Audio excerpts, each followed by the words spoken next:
they took the report and published it, but the regional manager of the World Bank changed the conclusion.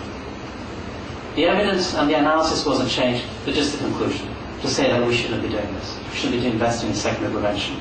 But that all changed recently. The Ministry of Health has decided to adopt secondary prevention of heart disease, primary prevention using medication, and there is now a decision to do that. And they've done that by adopting the WHO PEN strategy. So what's our current approach?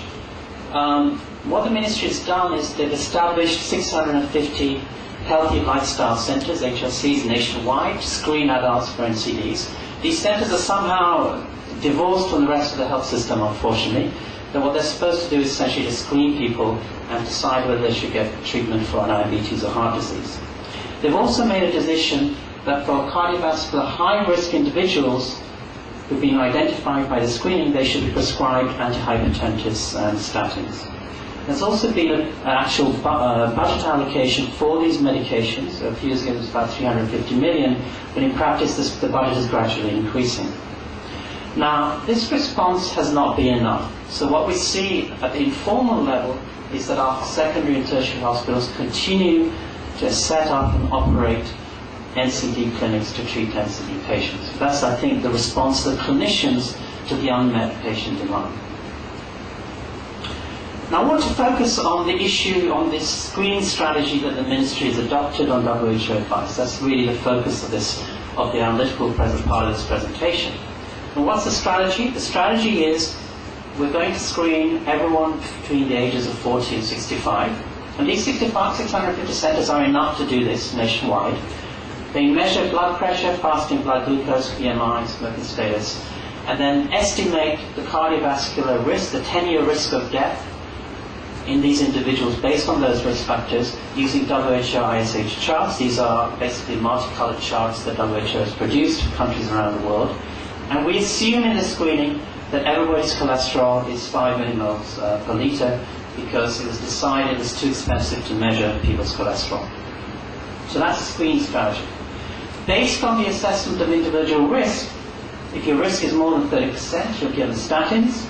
If your risk is more than 30% and your blood pressure is above a certain limit, you're given antihypertensives. And if your risk is above 20%, but your blood pressure is high, you'll be given an antihypertensive. So that's the national screening strategy and treatment protocol. And it's actually implemented right now nationwide. Now how does that compare with other countries? Basically in developed countries, there are two big differences I want to highlight. They treat older people. So they're stopped at 65-year-olds. Secondly, they may usually measure cholesterol, but the more important thing is they treat at a lower risk threshold. And just to give you an idea about these are on the lower bottom we see the New Zealand and UK protocols. In New Zealand they generally treat people at about 15% risk. And recently this year in the UK, NICE has recommended that it will be highly cost effective, for example, to give statins to people at a 10% risk threshold. It's highly controversial, but this is based on very sound analysis of data in the UK and other countries. Now why don't we treat older people? And why do we use a 30% risk threshold? Well, the answer to this basically is that's what WHO recommends for developing countries in our region. And the sort of rationale for this is medicines are very expensive, statins are expensive, and we can't really recommend that poor countries do this. Even though probably most of the people who sit on those expert committees come from countries who have a different treatment strategy. The second reason is that no analysis was done by WHO of the actual epidemiological data in Sri Lanka or of our health system's costs, which are fundamentally different to other developing countries. Remember, we have an epidemiology like a developed nation.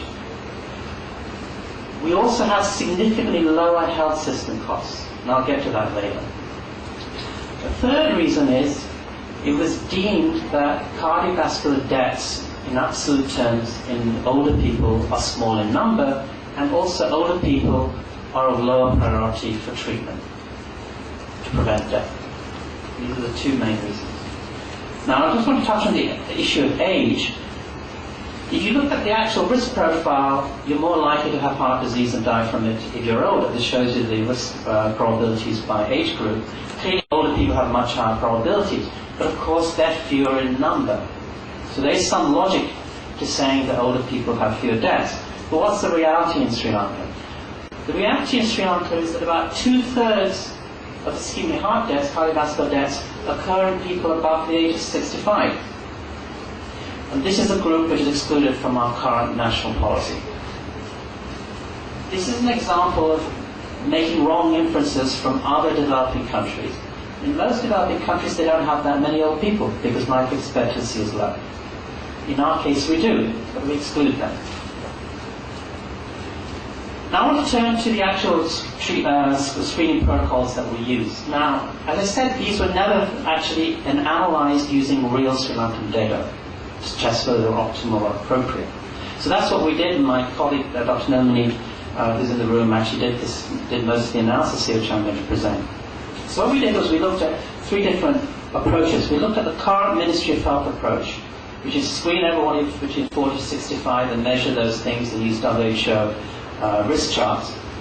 The second approach is what developed countries do. They use essentially the Framingham risk model or variants of that to identify high-risk people. And there are 2 essential choices we have here. We can either measure cholesterol, we can do cholesterol measurement, but that's actually expensive in Sri Lanka. But there is a cheaper alternative cholesterol which can be used in Framingham risk prediction models, which is just to measure BMI. BMI is almost as good as measuring blood cholesterol.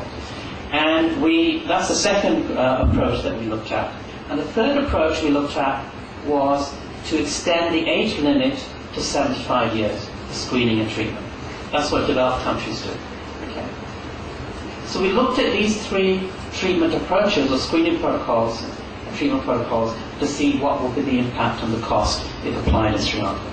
Now to do this, we used a high-quality national survey of Sri Lankans done by Dr. Katalanda at Colombo University with colleagues at Oxford University, which actually did everything from ECGs, left ventricular function, cholesterol measurement, etc. Now this survey, interestingly, has never been used by the Ministry of Health, although it's available. The Ministry right now is doing a step survey where they are not doing all these measurements, failure to use local data. But we use that local data available in Colombo to actually try to simulate what would be the effect of those treatment strategies. Now this is an ROC curve. I'm not going to explain what that is, but it shows you on the blue line, that's the current screening protocol. And the red and the green lines are the other 2 screening protocols and treatment protocols. And what they show you is the current ministry strategy based on WHO advice. The bottom line is almost as good as treating people at random. Because you know what an ROC curve, the 45 degrees line, is essentially what happens if you have treatment which is not a test which is not sensitive and not specific.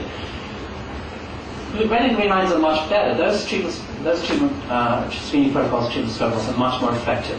And I want to show that visually what that actually means. What we did was we looked at it, we did a simulation, and we looked at all the people who we can expect to die in the next 10 years using Dr. Katalanda's nationally representative survey data. Okay? So these are all the deaths from cardiovascular disease. And we said, what would happen if we did the current ministry strategy? The white circles, so out of 100 people, the white circles represent the people who would have died who would now get treated following the ministry screening protocol. And the red circles represent the deaths that would have been averted in those people. Okay? So that's sort of expected. We wouldn't expect to treat everyone because no test is perfect, and we wouldn't expect everyone to be safe because no treatment strategy is 100% effective. So that's the number of deaths we would save. And WHO and the ministry thought, and I think rightly, this is cost effective, it's worth doing this. Now this is what happens if we use, instead of using WHO risk charts, we use the Framingham-based risk prediction models, which is what developed countries use. And we use BMI as an alternative to cholesterol. We add BMI to the screening protocol. Now remember, BMI is being measured currently for all of these individuals who are screened. We would treat more people and saved more deaths. We've actually doubled the number of deaths in this group, and doubled the number of deaths averted.